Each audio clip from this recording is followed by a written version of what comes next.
묵상 기도하십니다.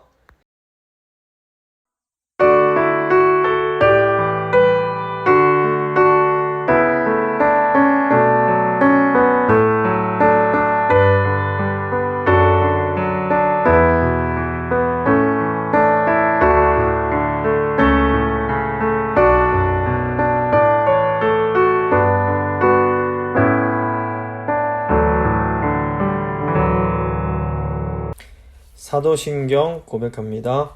나는 전능하신 아버지 하나님, 천지의 창조주를 믿습니다. 나는 그의 유일하신 아들 우리 주 예수 그리스도를 믿습니다. 그는 성령으로 잉태되어 동정녀 마리아에게서 나시고 본디오 빌라도에게 고난을 받아 십자가에 못 박혀 죽으시고 장사된 지 사흘 만에 죽은 자 가운데서 다시 살아나셨으며 하늘에 오르시어 전능하신 아버지 하나님 우편에 앉아 계시다가 거기로부터 살아있는 자와 죽은 자를 심판하러 오십니다.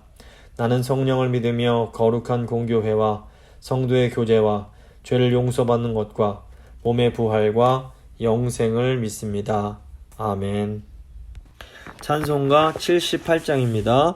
찬송가 78장 찬양하시겠습니다.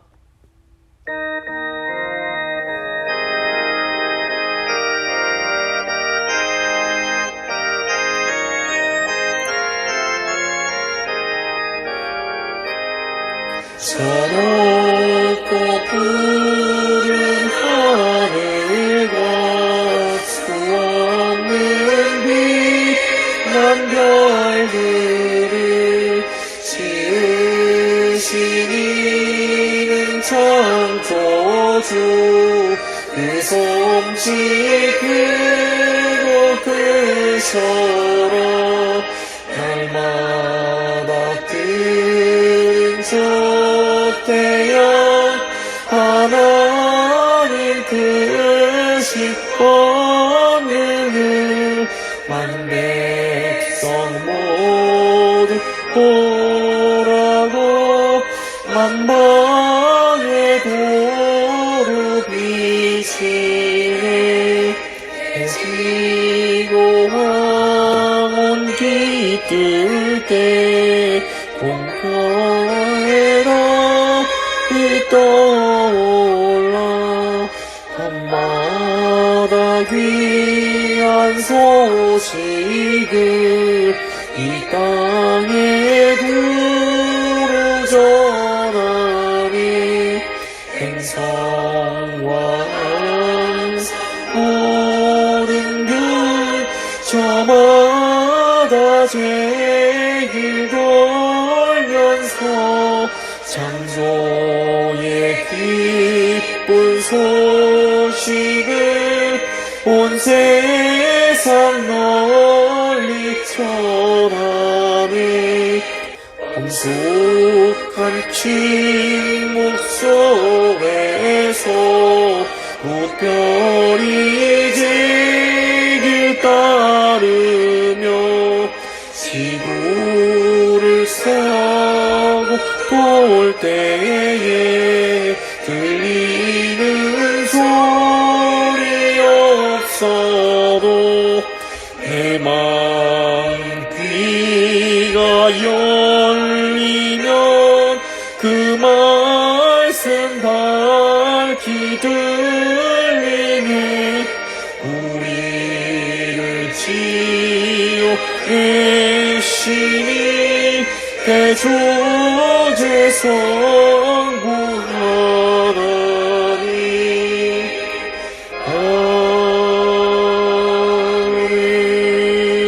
아멘. 기도하십니다. 하나님 아버지 감사를 드립니다. 저희를 너무 사랑하셔서 오늘도 변함없이 이렇게 또 말씀이 있는 이 자리로 올 수 있게 하신 것 감사드립니다. 오늘은 웨스트민스터 소요리 문답 11문을 통해서 하나님의 섭리에 대해서 함께 공부하려고 합니다. 주님, 하나님의 섭리를 알고 믿는 것이 우리에게 얼마나 큰 유익이요 힘이 되는지 오늘 이 시간 통해서 깨닫게 하시고 다시 한번 하나님의 섭리를 굳게 붙잡는 참으로 복된 시간 될 수 있도록 주여 도와주시옵소서. 말씀 들으시는 성도님들 한 분 한 분 가운데 성령님 역사해 주시고 저희가 이 땅을 살아갈 때에 섭리신앙으로 살아갈 수 있도록 주여 역사하여 주시옵소서. 모든 것 주께 맡기며 귀하신 우리 주 예수 그리스도의 이름으로 간절히 기도드립니다. 아멘. 오늘 주신 하나님 말씀은 로마서 8장 28절 말씀입니다.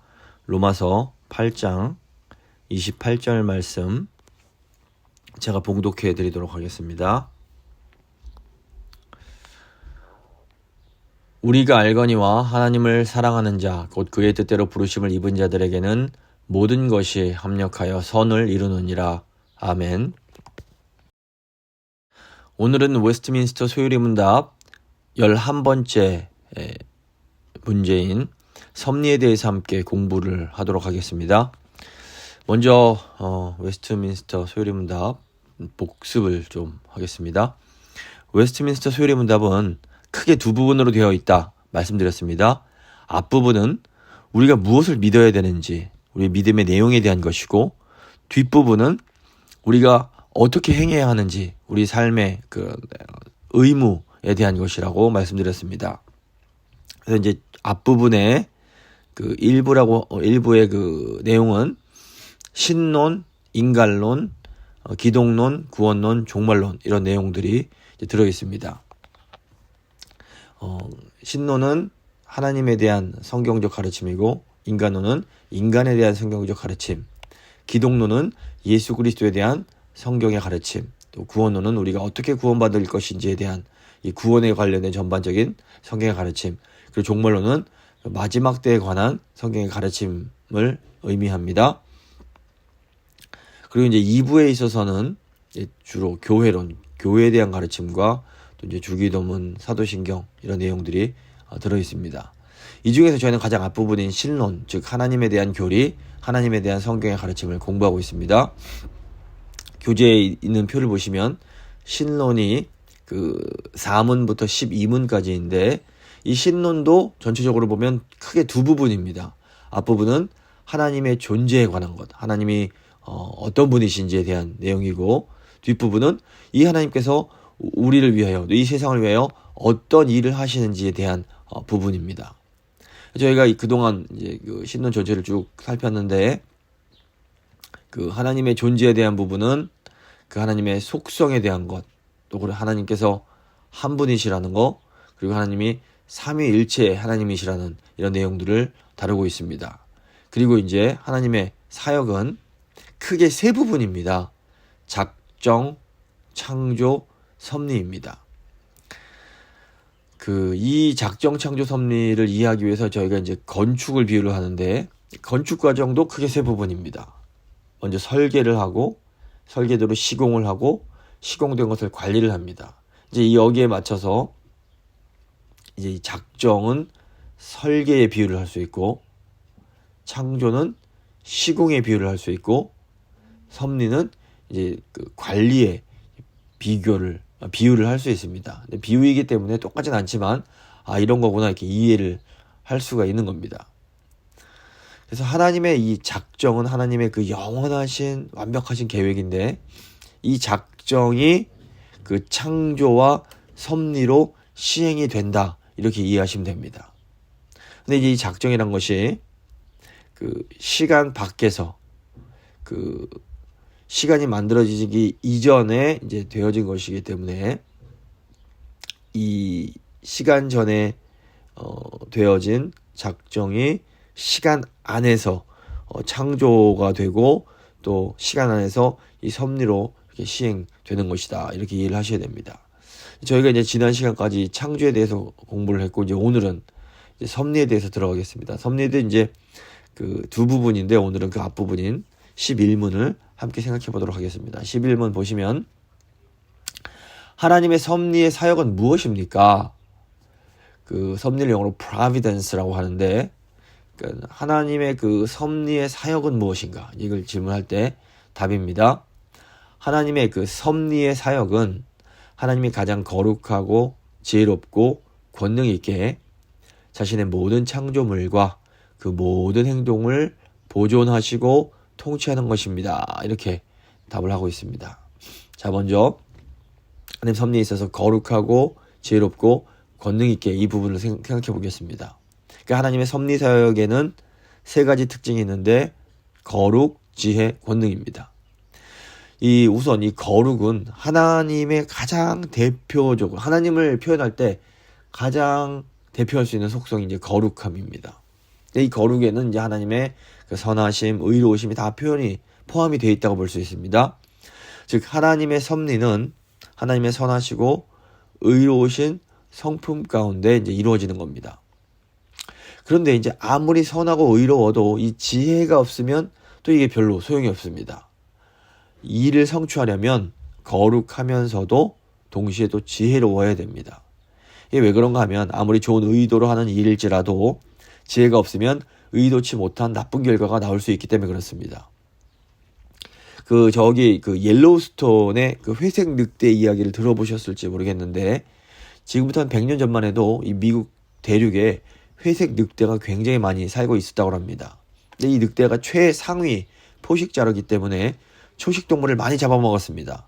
그래서 1926년에 옐로우스톤의 이제 관리자들이 이 사슴을 보호해야겠다 이 목적으로 모든 늑대무리를 사살을 해버렸습니다. 그런데 이게 최상위 포식자가 사라지면서 이 70여 년 동안 옐로우스톤 지역의 초식동물 수가 급격히 증가를 하게 됩니다. 그런데 이러다 보니 또 문제가 생깁니다. 초식동물 수가 많아지면서 나무가 다 자라기도 전에 이 묘목까지 다 이 초식동물들이 먹어치우는 겁니다. 결국 이 생태계의 균형이 완전히 깨지면서 다른 초식동물들의 개체 수가 완전히 다 줄어들기 시작합니다. 결국에는 이게 사슴을 보호하겠다는 좋은 의도로 실행한 일이었지만 의도치 않게 다른 초식동물의 숫자들까지 다 떨어뜨리는 굉장히 안 좋은 결과가 나왔던 겁니다. 결국에는 이 사슴을 보호하겠다는 이유로 다 몰아냈던 회색 늑대를 다시 이제 들여오게 됩니다. 늑대가 나타나면서 사슴의 개체수는 다시 줄어들게 됩니다. 하지만 이 사슴 때문에 자라나지 못했던 나무들이 다시 무성해지고 다른 이제 그 초식동물들의 개체수가 다시 이제 증가하게 되는 일이 일어납니다. 여기서 알 수 있는 교훈이 뭐냐면 사슴을 보호하겠다는 의도는 참 좋은 것이었습니다. 그런데 지혜가 부족했기 때문에 좋지 못한 결과를 가져오게 되었던 겁니다. 이게 아주 어떻게 보면 단적인 예입니다. 우리가 세운 계획이 완전하려면 지혜가 반드시 필요합니다. 그런데 인간은 가장 지혜로운 사람일지라도 그 계획이 완전할 수가 없습니다. 그래서 더군다나 사람의 계획은 지극히 불완전합니다. 그런데 이제 하나님의 섭리는 항상 놀라운 지혜가 가득합니다. 그렇기 때문에 우리가 우리 눈앞에서 볼 때에는 이 사슴의 수가 줄어드는 게 좋지 않은 일처럼 보일지 몰라도 하나님의 그 높은 계획 가운데는 이게 다 섭리 가운데 하나님의 뜻을 이루어가고 있다는 겁니다. 그래서 우리가 우리 눈앞에서 벌어지는 일 때문에 일희일비하면서 불평하기 이전에 하나님의 섭리를 잘 생각해 볼 필요가 있습니다. 우리가 이해 못할지라도 하나님께서 섭리 가운데 이 세상을 다스리고 계신다. 이걸 저희가 좀 이해할 필요가 있습니다. 그런데 이게 또 거룩하고 또 지혜로운 계획일지라도 이걸 실제로 실행에 옮길 수 있는 능력 자체가 없으면 또 이게 안 되는 겁니다. 근데 하나님께서는 전능하신 분입니다. 능력이 있으신 분입니다. 하나님은 자신의 섭리를 자신의 의도대로 집행할 수 있는 충분한 능력이 있으십니다. 그래서 우리 창조주 하나님은 거룩하실 뿐 아니라 지혜로우시고 거기에다가 권능이 있으신 분입니다. 그래서 우리가 하나님의 섭리가 하나님의 거룩과 지혜와 권능 가운데 되어지는 일이기 때문에 우리가 이 하나님의 섭리를 신뢰할 수가 있는 겁니다. 자, 이제 섭리의 그 요소를 생각해 보겠습니다. 이 창조와 섭리는 구별은 할 수 있습니다. 근데 이게 또 정확하게 무자르듯이 분리되는 것은 아닙니다. 여기까지는 창조고 여기까지는 섭니다. 이게 딱 잘라 말하기는 좀 어렵습니다.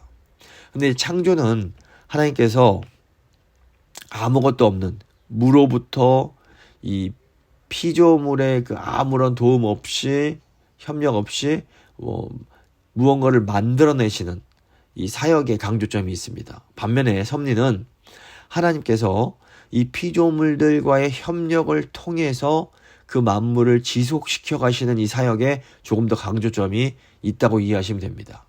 그래서 창조는 무로부터 유를 만들어내시는 이것에 좀 초점이 있다면 섭리는 이미 만드신 이 창조물들 이 피조물들과의 어떤 협력을 통해서, 피조물들을 통해서 하나님의 일들을 이루어 가시는 것이다. 이렇게 이해하시면 됩니다. 소요리 문답 11문에서는 섭리를 보존과 통치라는 두 가지로 이제 설명을 했는데, 일반적으로 섭리를 설명할 때에는 보존과 통치뿐 아니라 협력이라는 요소가 들어갑니다. 그래서 보존, 협력, 통치라는 3요소가 이 섭리 안에 들어있습니다. 근데 이제 세 가지 요소들 역시 정확하게 분리되지 않고 서로 이렇게 겹치는 부분들이 있다고 저희가 이해를 해야 됩니다. 먼저 보존, 생각해 보겠습니다. 보존 영어로 preservation이라고 이제 말을 하는데, 이 보존은 이 피조물들의 존재와 관련된 섭리라고 보시면 됩니다. 히브리서 1장 3절 보시면, 이는 하나님의 영광의 광채시요 그 본체의 형상이시라 그의 능력의 말씀으로 만물을 붙드시며, 이렇게 하는데, 하나님께서 지금도 창조하신 만물을 이렇게 붙들고 보존하고 계십니다. 그러니까 예를 들어서 지구가 지금도 계속 자전도 하고 공전도 하고 있는데, 이게 당연한 것처럼 저희가 생각을 해도 절대로 당연한 게 아니라는 겁니다. 이 우주 자체가 이렇게 유지되고 보존되는 것 자체가 하나님께서 이 우주를 붙들어 주시기에 가능한 겁니다. 그러니까 하나님께서 우주에 존재하는 모든 것에 이제 물리적 법칙을 만드시고, 이 법칙에 따라서 우주가 돌아가게 보존해 주시는 겁니다. 하나님께서 이 한순간이라도 이 만물을 붙들어 주지 않으시면 만물은 즉시 그냥 혼돈에 빠져들게 되는 겁니다. 그래서 하나님께서 온 우주 만물을 붙잡고 계심을 믿는 것, 이것이 바로 섭리의 신앙입니다. 이 보존의 섭리를 믿는 사람은 내일 이거 이러다 해 안 뜨면 어떡하지? 이거 걱정할 필요가 없는 겁니다. 하나님께서 붙들고 계심을 우리가 알고 믿기 때문입니다. 두 번째, 이제 협력이라는 내용이 있습니다. 협력은 영어로 concurrence 또는 cooperation, 이렇게 두 개가 번역이 됩니다. 보존이 피조물들의 존재와 관련된 섭리라면, 협력은 피조물들의 활동과 관련된 섭리입니다. 그러니까 하나님은 피조물들의 존재를 보존해 주시기만 하는 것이 아니라 이 피조물들의 행위를 통해서 역사하십니다. 그러니까 하나님은 이 피조물들의 모든 행위들이 다 합력해서 선을 이루어가게 하십니다. 하나님의 모든 피조물들과 협력하시면서 이 피조물들이 그들이 해야 될 일들을 할 수 있도록 역사하시는 겁니다. 여기서 이제 오해하면 안 되는 것이, 그렇다고 하나님께서 이 인간의 행동을 제약하시는 건가? 그게 아닙니다. 인간은 100% 자기의 의지대로 자유롭게 행동을 합니다. 그래서 인간이 100% 자기의 자유의지대로 행동하기 때문에 인간이 어떤 악한 행동을 하는 것이, 그 책임이 하나님께 있는 게 아닙니다. 인간의 행동에 대한 책임은 인간에게 있습니다. 하지만 인간이 100% 자기 의지대로 행동한다고 해서 그것이 또 하나님의 다스림에서 벗어나 있느냐? 이건 아니라는 겁니다. 하나님은 인간의 자유로운 행동을 통해서 100% 하나님의 뜻을 이루어 가십니다. 이게 인간의 어떤 개념적인 논리로는 이야기가 좀 어렵습니다. 인간이 100% 자기 의지대로 행동하는데 하나님께서 또 100% 그 행위들을 통해서 자기의 뜻을 이루어 가신다. 이게 잘 이해하기가 어려운 겁니다. 그래서 하나님의 협력의 사역 역시 우리 머리로는 다 이해할 수 없는 어떤 신비의 영역이라고 볼 수 있습니다. 근데 우리가 다 이해할 수 없다고 해도 우리가 이것을 믿을 수밖에 없는 것은 성경이, 하나님의 말씀이 이 하나님의 이 협력의 사역을 가르치고 있기 때문입니다. 예를 들어서 창세기 45장 보시면 요셉이 이제 자기를 판 형제들에게 이런 고백을 합니다. 형님들이 나를 이곳에 팔았다고 해서 근심하지 마십시오. 하나님이 생명을 구원하시려고 나를 형님들보다 먼저 이곳에 보내셨습니다. 이런 고백을 합니다. 이 요셉의 고백에 하나님의 협력의 섭리에 대한 어떤 믿음이 들어있는 겁니다. 그러니까 요셉의 형들은 100% 자기들의 의지에 따라서 동생 요셉을 미디안 상인들에게 팔았습니다. 그런데 하나님께서 이 모든 행위들을 사용하셔서 하나님의 뜻을 이루어 내신 겁니다. 그러니까 하나님은 인간의 악한 행동들뿐 아니라 심지어 마귀의 악한 행동을 통해서도 하나님의 선한 뜻을 이루어 가십니다. 욥기 1장 보시면 욥을 송사하는 사단과 또 욥의 재산을 탈취하려고 하는 스바 사람, 갈대아 사람들이 나옵니다. 이들은 모두 자기들의 악한 목적을 이루기 위해서 자기들의 의지에 따라 행동을 했습니다. 사단 같은 경우에는 욥을 하나님으로부터 멀어지게 만들려고 바람과 불을 이용합니다. 또 스바 사람, 갈대아 사람들은 칼로 욥의 종들을 죽이고 그 재산을 빼앗아갔습니다. 그러니까 자기 의지대로 악을 행한 겁니다. 근데 욥기를 보시면 그 하나님께서 이 모든 것을 통해서 욥을 연단해 가십니다. 욥은 이런 상황 속에서 아직 하나님의 섭리를 다 이해하지는 못하고 있는 것처럼 보입니다. 하지만 하나님은 사단이나 또는 사람의 어떤 생각과 행동을 통해서 더 높은 하나님의 뜻을 이루어 가시는 겁니다.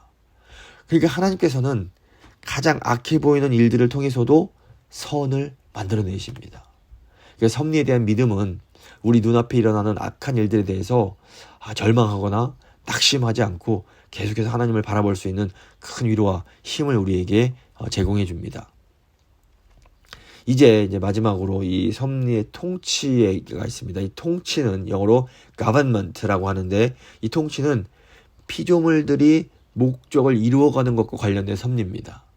통치는 하나님께서 만물이 존재하는 목적이 완전히 이루어지도록 그것들을 사용하시는 주권적이며 계속적인 하나님의 활동이라고 볼 수 있습니다. 그래서 이 통치와 협력이 굉장히 이제 좀 이렇게 겹쳐져 있는 것처럼 보이는 그런 부분들이 있는 겁니다.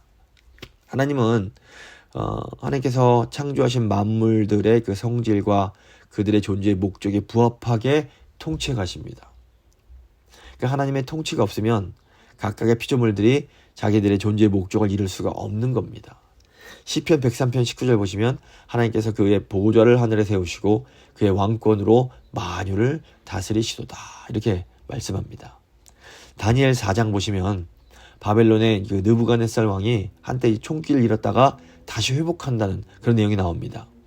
이때 왕권을 회복한 느부갓네살 왕이 하나님이야말로 하늘의 군대와 땅의 사람을 자기 뜻대로 다스리는 분이시다 이렇게 찬양을 합니다. 하나님의 통치를 고백한 겁니다. 그러니까 하나님께서 이 물질 일반적인 그 인간을 제외한 모든 이런 물질을 통치하실 때는 하나님께서 세우신 자연 법칙을 이제 방편으로 사용을 하십니다. 그런데 하나님이 인간을 통치하실 때는 인간의 심리적인 특성과 법칙들을 따라서 직접적이 아니라 간접적으로 다스리십니다. 이게 나중에 웨스트민스터 소요리문답 12문과 또는 연결이 됩니다.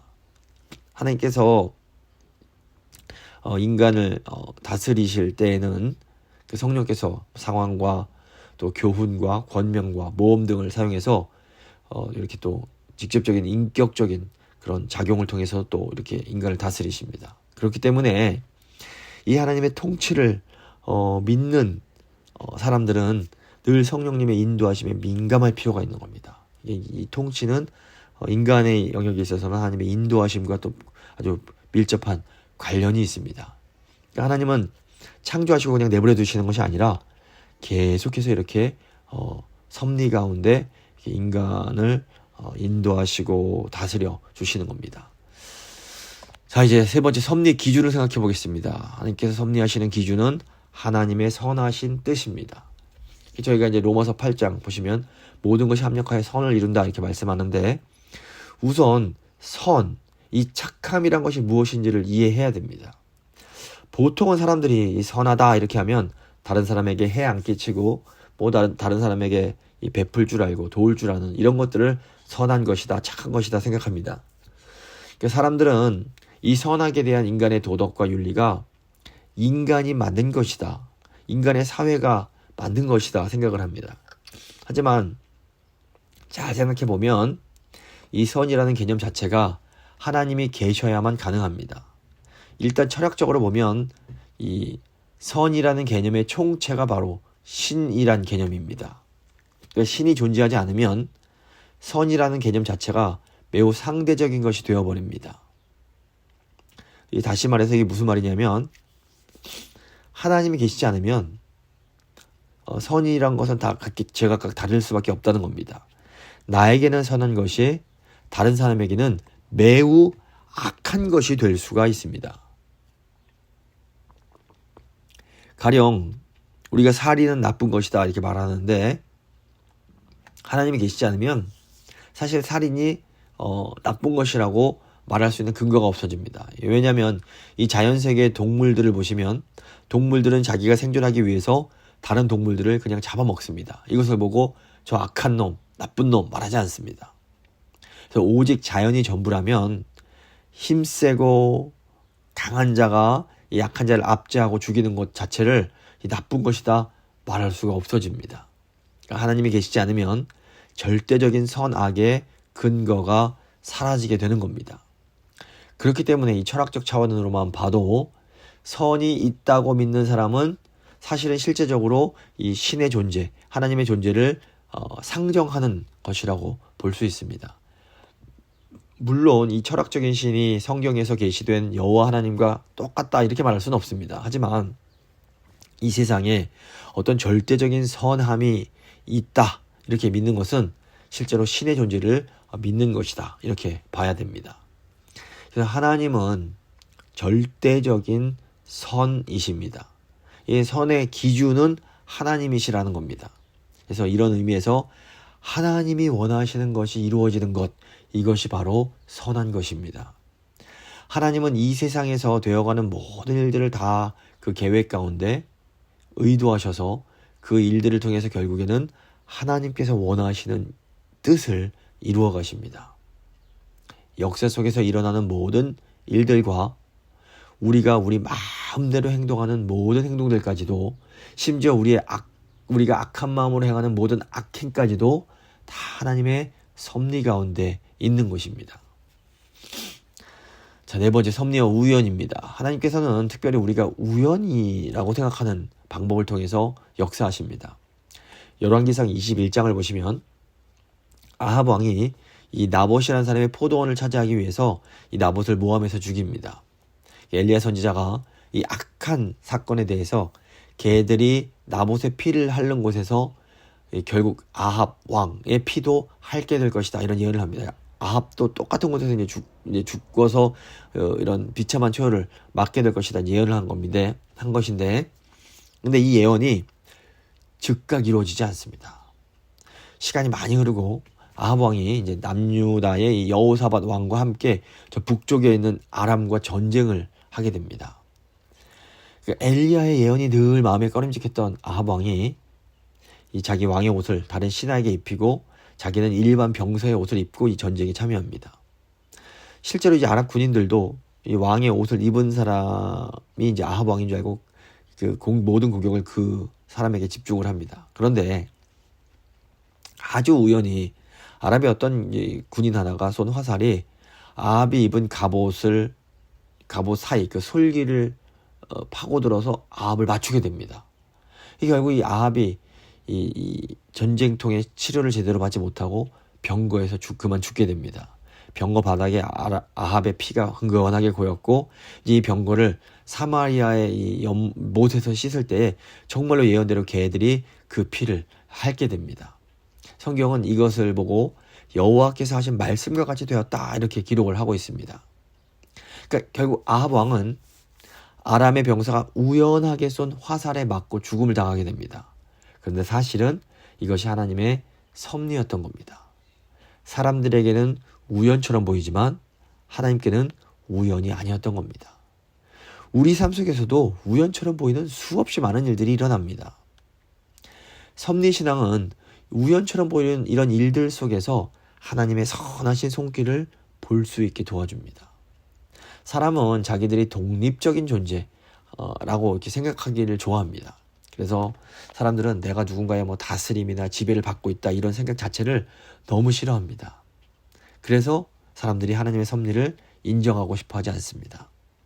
하지만 하나님께서는 지금도 모든 피조물을 보존하고 계시며 모든 피조물과 협력하여 일하시며 모든 피조물들을 통치하고 계십니다. 자, 이제 마지막으로 섭리와 복수의 부분을 생각해 보겠습니다. 우리가 하나님의 섭리를 믿을 때 우리는 이런 복수라는 덫으로부터 자유로워집니다. 그러니까 섭리를 믿을 때 우리는 원수 갚는 일을 하나님께 맡길 수 있습니다. 열왕기상 21장에 나오는 나봇의 가족들이 이 나봇이 왕의 모함을 받아서 죽었을 때 정말 너무너무 억울했을 겁니다. 그 사무엘상에 나오는 다윗 왕도 사실 사울 왕에게 쫓길 당시에는 너무 억울했을 겁니다.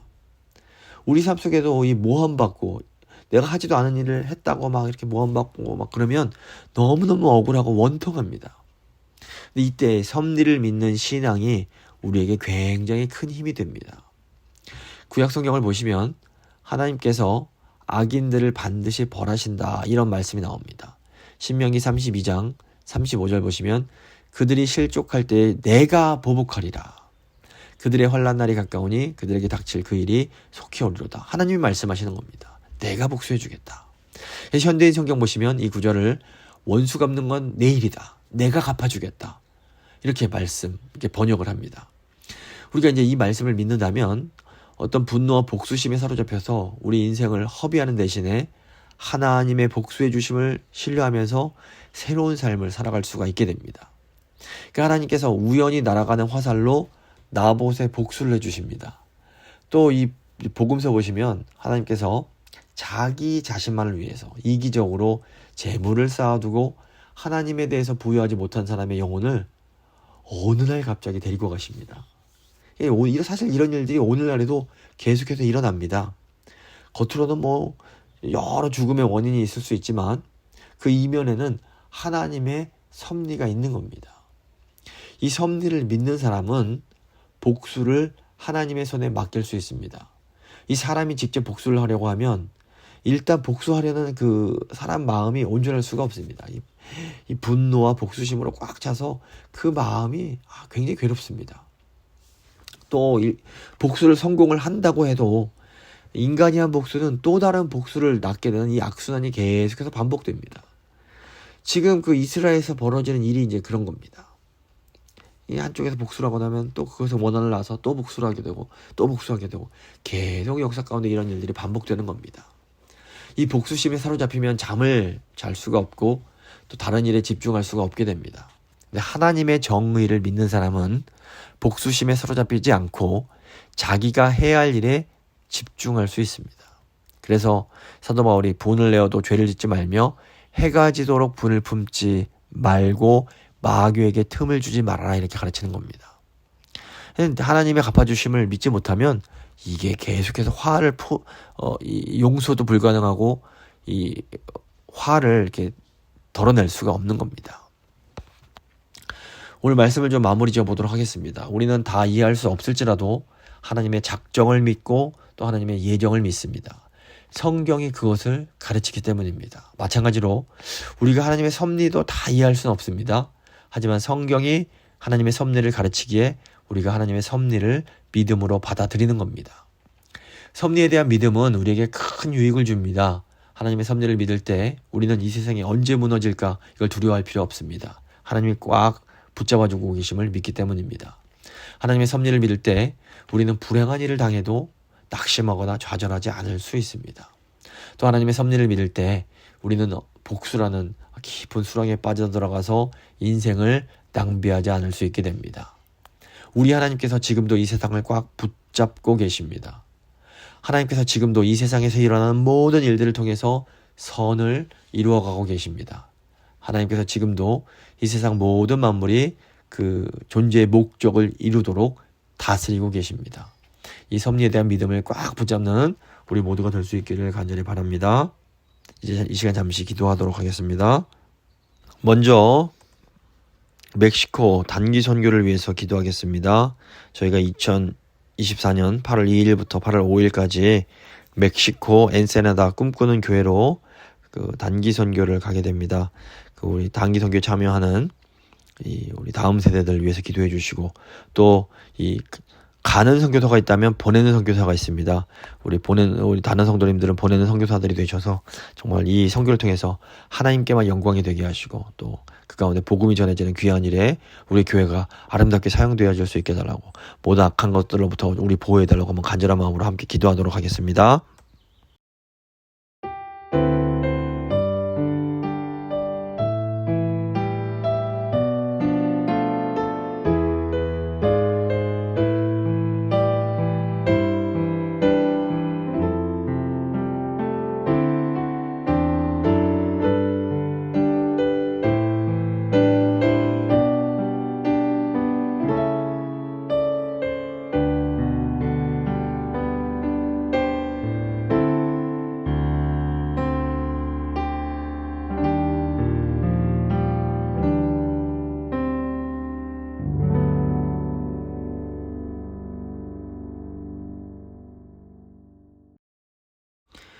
이제 우리 교회의 환우들을 위해서 한번 기도하겠습니다. 저희 교회에 지금 몸이 연약하고 아프신 분들이 계신데 한 분 한 분 사랑의 마음으로 하나님 치유하여 주시옵소서, 속히 회복시켜 주시옵소서 한번 간절한 마음으로 기도하도록 하겠습니다.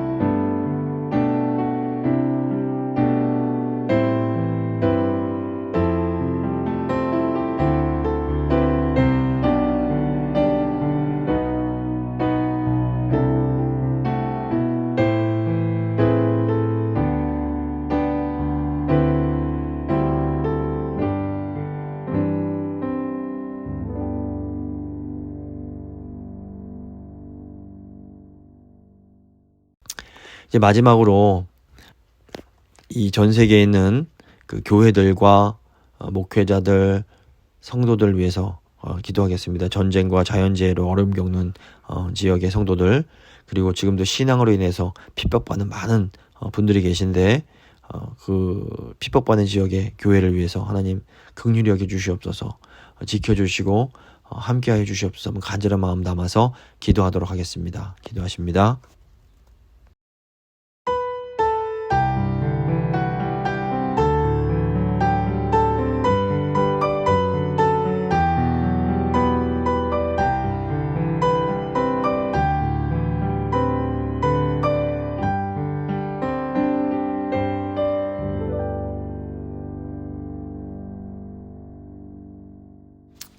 살아계신 하나님께서 지금도 이 세상을 꽉 붙잡고 계심을 저희가 믿습니다.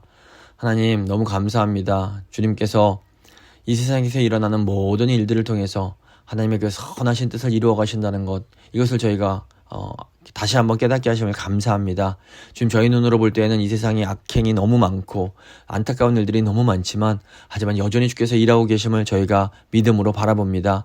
하나님, 이 세상 모든 만물이 하나님 뜻 가운데 그 목적을 이루어갈 수 있도록 주여 함께하여 주시옵소서. 하나님, 저희가 이제 올해에 드디어 이제 주님, 저희 다음 세대들이 선교를 떠납니다.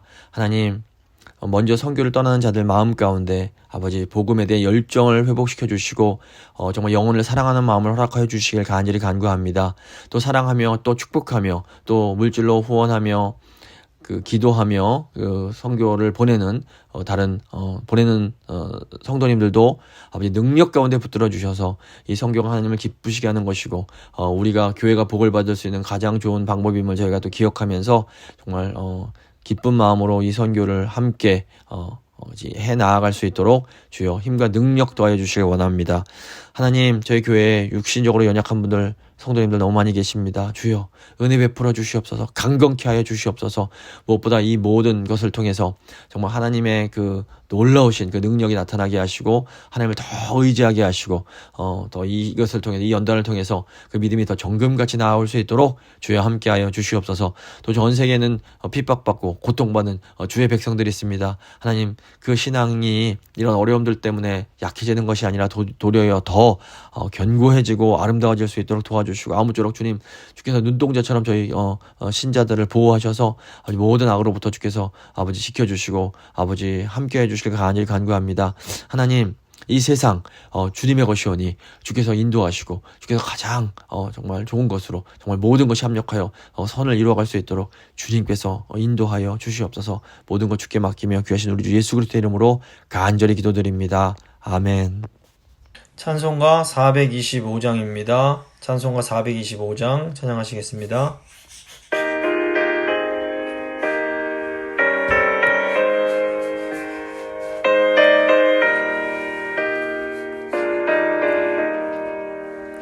주님의 뜻을 이루소서. 고요한 중에 기다리니 진흙과 같은 날 빚으소. 주님의 형상 만드소서.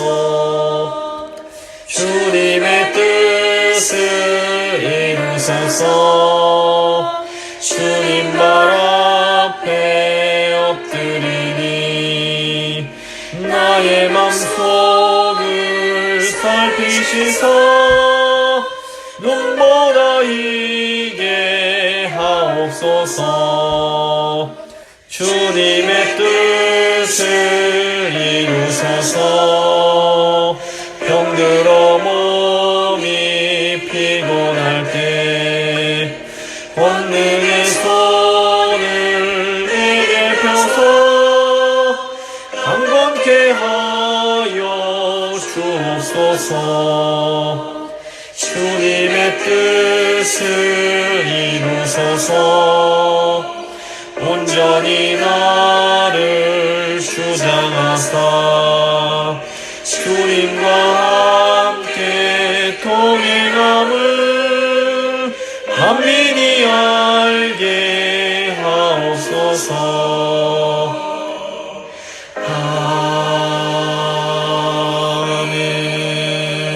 아멘.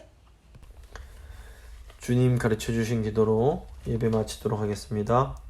하늘에 계신 우리 아버지, 아버지의 이름을 거룩하게 하시며 아버지의 나라가 오게 하시며 아버지의 뜻이 하늘에서와 같이 땅에서도 이루어지게 하소서. 오늘 우리에게 일용할 양식을 주시고 우리가 우리에게 잘못한 사람을 용서해 준 것 같이 우리 죄를 용서해 주시고 우리를 시험에 빠지지 않게 하시고 악에서 구하소서. 나라와 권능과 영광이 영원히 아버지의 것입니다. 아멘.